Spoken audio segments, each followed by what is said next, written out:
Tamil Unicode கொண்டு வந்த matter அது நிறைய பேர் பேசுறது. தமிழ் யூனிகோட் கொண்டதும் தலைவர் தாத்தா தான் கொண்டு வந்தார். அவர் தாத்தா தான் முறையா பள்ளிகளில் கணினியை கொண்டு வந்தது. இன்ஃபேக்ட் வந்து தாத்தா முதலமைச்சர் ஆகிறதுக்கு முன்னாடியே, கலைஞர் முதலமைச்சர் ஆகிறதுக்கு முன்னாடியே 67 அண்ணா நம்ம சிஎம் ஆன பிறகு, முதலமைச்சர் ஆன பிறகு 68, 69 இவர் பாடநூல் கழகத்தில் இருந்திருக்காங்க. அப்போ வந்து தாத்தாவோட கலைஞரோட முன்னேற்பாடால, முத்தமிழ் கலைஞர் அவர்களின் முன்னேற்பாடு தான் கணினியும் அதன் பயன்பாடுகளும் ஒரு புக்கை போட்டிருக்காங்க. அந்த புக்கு இன்ன வரைக்கும் இருக்காங்க. கணினியும் அதன் பயன்பாடுகளும் அப்பெல்லாம் பார்த்தது கூட யார் பாதி பேர் முக்கால் உலகம் கணினி பத்தி கேள்விப்பட்டதில்லை. அப்பவே அதை கண்டு இருந்து எவ்வளவு தொலைநோக்கு சிந்தனையுடன் செயல்பட்டு இருக்கிறார் முத்தமிழ் கலைஞர் அவர்கள் என்பதெல்லாம் நீங்கள் தெரிந்து கொள்ள வேண்டும், இதை சொல்ல வேண்டும். ஏன்னா சாதாரணமா வரல, எது தமிழினம் சாதாரணமா வரல. திமுக காரன் சொல்லும் பொழுது இந்த இனத்தை வளர்த்தெடுத்த இந்த திமுக என்ற மாபெரும் மக்கள் இயக்கம் அந்த காலத்திலிருந்தே தொலைநோக்கு சிந்தனையுடன் உள்ள மகத்தான தலைவர் தலைவர் கலைஞர் அவர்களால் கட்டமைக்கப்பட்ட இந்த இன்ஃப்ராஸ்ட்ரக்சர், இவ்வளவு பெரிய அமைப்புகள் எல்லா இடத்தும் தமிழகம் எங்கும் அமைத்து கொடுத்திருக்கிறாரு. அவரது தொலைநோக்கு சிந்தனையால் தான் இன்று இந்த தமிழிடம் இவ்வளவு பெரிய இடத்துக்கு வந்திருக்கு. அன்னைக்கே கணினியை பற்றி எழுதினால்தான் அதுக்கப்புறம் கணினி படிப்பை முதன்முறையா ஸ்கூலில், பள்ளிகளிலும் கல்லூரிகளிலும் கொண்டதும் திராவிட முன்னேற்ற கழகம் தான். அதன் தொடர்ச்சியாக டைடல் பார்க் என்ற மிகப்பெரிய ஒரு அமைப்பை ஏற்படுத்தி, அப்ப எதுக்குடா இவ்வளவு பெரிய கட்டிடத்தை கட்டுறாரு சென்னையில, இங்க யாரு என்ன பண்ண போறாங்க, அது ஓஎம்ஆர்ல எங்கேயோ மாவட்டபுரம் ரோட்ல எங்கேயோ கொண்டு போய் கட்டுறாரு, என்ன கதைன்னு பார்த்தாங்க. நிரம்பி வழிந்தது. அதை தொடர்ந்து மிகப்பெரிய ஒரு ஐடி புரட்சி, ஐடி பூம் வந்து தமிழ்நாட்டில் வந்தது. அதை தொடர்ந்து அடுத்து வந்த ஆட்சியாளர்கள் அதை காப்பாற்றி இருந்தால் இந்நேரத்துக்கு இன்னும் அதிகமா போயிருப்போம்.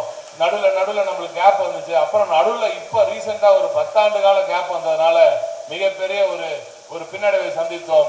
இருந்தாலும் திராவிட நாயகன் அவர்கள், நமது முத்துவேல் கருணாநிதி ஸ்டாலின் அவர்கள், நமது முதலமைச்சர் அவர்கள் தான் இந்த 10 ஆண்டு கால சரிவையும் சரி செய்து மீண்டும் தமிழினத்தை நம்பர் 1 மாநிலமாக உயர்த்திய அந்த பெருமை நமது முதலமைச்சர் அவர்களே சாரும். இதெல்லாம் நாங்க வந்து வரலாற்றுல இதே திருநெல்வேலிக்கெல்லாம் நாங்களாம் சின்ன பிள்ளையா இருக்கும்போது வண்டியில அப்பா ஓட்டிட்டு வருவாரு. நான் பின்சீட்ல உட்காந்து வந்து நடு ரோட்ல வழிமறிச்சு அங்க அப்பா இறங்கி அப்ப இருக்கிற ஆப்போசிஷன் கூட எல்லாம் சண்டை போட்ட கதைலாம் இருக்கு.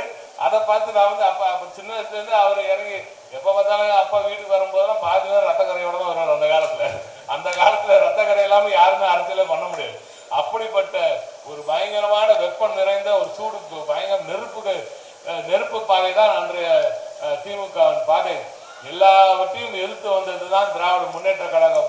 எவ்வளவோ எதிர்ப்புகள், எவ்வளவோ தியாகங்கள், எவ்வளவோ உயிரிழப்புகள், எவ்வளவோ சொத்துக்கள் எல்லாம் மொத்தமா கொடுத்து இந்த இயக்கத்தை வளர்த்தும் போது, இயக்கத்தை வளர்த்தோம் நடக்க நம்ம இந்த இனத்தை வளர்ப்பதற்காக உதித்த இயக்கம் தான் திராவிட முன்னேற்ற கழகம் என்பதை நீங்கள் மறக்கக்கூடாது. இன்று பெண்களுக்கு இவ்வளவு பேர் இங்க வந்திருக்காங்களே, அன்று தொட்டு இன்று வரை பெண்களுக்கான முக்கியத்துவத்தை தொடர்ந்து கொடுப்பதால் தான் இன்று இந்திய அளவில் பணிபுரியும் பெண்கள். ஒரு ஊர்ல நீ ஒரு நாட்டுல நீ வடக்க எங்க போனாலும் உங்க வீட்டுல என்ன பண்றாங்க, உங்க அம்மா என்ன பண்றாங்கன்னா வீட்டுல சும்மா இருக்காங்க, அது இருக்காங்க இது இருக்காங்கன்னு சொல்லுவாங்க. இங்க மட்டும்தான் ஒரு பொண்ணு எல்லாரும் வந்து கேட்கும்போது பொதுவா என்ன கேட்பாங்க, உங்க புருஷன் என்ன பண்றாருன்னு கேட்பாங்க, நீ என்ன பண்ண கூட கேட்க மாட்டேன். அது ஒரு பொண்ணு அழகா சொல்லுச்சு. ஒரு நம்ம கூட வீடியோ எடுத்தோம் ஐடியாவிங்கள. ஒரு பொண்ணு, ஒரு நார்த் இந்தியன் பொண்ணு வருது, அந்த வடநாட்டு பொண்ணு வரும்போது அந்த பிள்ளை கிட்ட கேட்கறாங்க. கேட்கும்போது என்னம்மா உனக்கு என்னம்மா வித்தியாசம் தெரியுது, சென்னையில எப்படி ஃபீல் பண்றேன், அதனால சேஃபா ஃபீல் பண்றேன், ரொம்ப அற்புதமான ஒரு நாடு தமிழ்நாடு, யாருமே மரியாதை கொடுத்து பேசுறாங்க எல்லாம் அப்படி. சரி, உனக்கு வேற என்னமா வித்தியாசம், உங்களுக்கு வட இந்தியாவுக்கும் இங்க இதுக்கு என்னமா பாக்குறாருன்னு எங்க ஊர்ல வந்து கேட்கும், உங்க அப்பா என்ன வேலை பண்றாரு, உங்க அண்ணன் என்ன வேலை பண்றாருன்னு தான் கேட்பாங்க. தமிழ்நாட்டுல மட்டும்தான் என்ன பார்த்தா நீ என்ன வேலை பண்றன்னு கேட்கறாங்க. அப்படிப்பட்ட வளர்ந்த ஒரு அற்புதமான நாடு தமிழ்நாடு என்று அந்த பொண்ணு சாதாரண சொல்லிட்டு போச்சு. ஆனா அதற்கு பின்னால் இருக்கும் 100 ஆண்டு கால வரலாறை, திராவிட இயக்கத்தின் 75 ஆண்டு கால வரலாறை, திராவிட முன்னேற்ற கழகத்தின் 75 ஆண்டு கால வரலாறை, அந்த நான் சொன்ன ரத்தம் சொட்ட சொட்ட வெட்டின கையில ஒரு கொடியை நட்ட போன கையை வெட்டின கூட தூக்கி போட்டுட்டு அடுத்த கையை வச்சு கொடியை நட்டின அந்த உடன்பிறப்பு இருக்கான் பாரு, அந்த உடன்பிறப்போட கதை உங்களுக்கு எல்லாம் தெரியாது. இன்னைக்கு ஏதோ இயக்கம் வந்துச்சு, அது எதுனால கண்டவன்லாம் என்னென்னதையோ பேசிட்டு இருக்கான். அவனை அந்த பேசுற அந்த அந்த பொய் செய்திகள் எல்லாம் முறியடிக்கும் பணியை திராவிட முன்னேற்ற கழகத்தின் தலைவர் தொழிற்பாணி சிறப்பாக செய்யும். நிறைய திட்டங்கள் திராவிட முன்னேற்ற கழகத்தின் அரசாங்கத்தில் நிறைய திட்டங்கள் நம்ம நிறைய ஒரு நாளைக்கு ஒரு திட்டத்தை வச்சு அடிச்சு விட்டுட்டே இருக்காரு. டக் டக் டக் டக்னு 2011 அவர் சொன்னாரு சட்டமன்றத்தில் 23 பேரு. அப்ப திமுக எதிர்கட்சி கூட இல்ல, நம்ம எதிர்கட்சி கூட இல்ல, வெறும் ஒரு குழு. ஆனா திமுக காரனை பொறுத்தவரை பார்த்தா நீ எதிர்கட்சியாவோ ஆளுங்கட்சியாவோ கூட இருக்கோனா ஒத்த ஆளா ஒரே இடத்துல நின்று ஆளும் வர்க்கத்தை கேள்வி கேட்கும் ஒரே திறமை திராணி தெம்பு திராவிட முன்னேற்ற கழகத்தின் தொண்டனுக்காக தான், தொண்டனுக்கு மட்டும்தான் ஒன்று இருந்தது. அதே தான் இன்றும் இருக்கிறது. இன்றும் நாம் ஆளும் கட்சியாக இருக்கும் பொழுது என்னெல்லாம் செய்யணுமோ அதெல்லாம் செய்யறோம். ஏன் செய்யறோம்னா ஒரு நாளும் மக்களோட மக்களா பயணிக்கிறோம். அண்ணா வழியில் மக்களிடம் செல், மக்களிடமிருந்து கற்றுக்கொள், அதை நீ செயல்படுத்த என்று சொன்னாரு.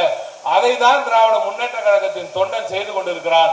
நீங்க போய் சொல்லனா கூட வீட்டுல இருந்தபடி நீங்க கேட்கறதுக்காக மக்களுடன் முதல்வர் போன்ற பிரம்மாண்டமான திட்டங்களை எல்லாம் நீங்கள் இங்கே மிக சிறப்பான முறையில் பிரம்மாண்ட திட்டங்களை எல்லாம் மிக சிறப்பான முறையில் எடுத்து செய்து கொண்டிருக்கிறார் மாண்புமிகு தமிழ்நாடு முதலமைச்சர்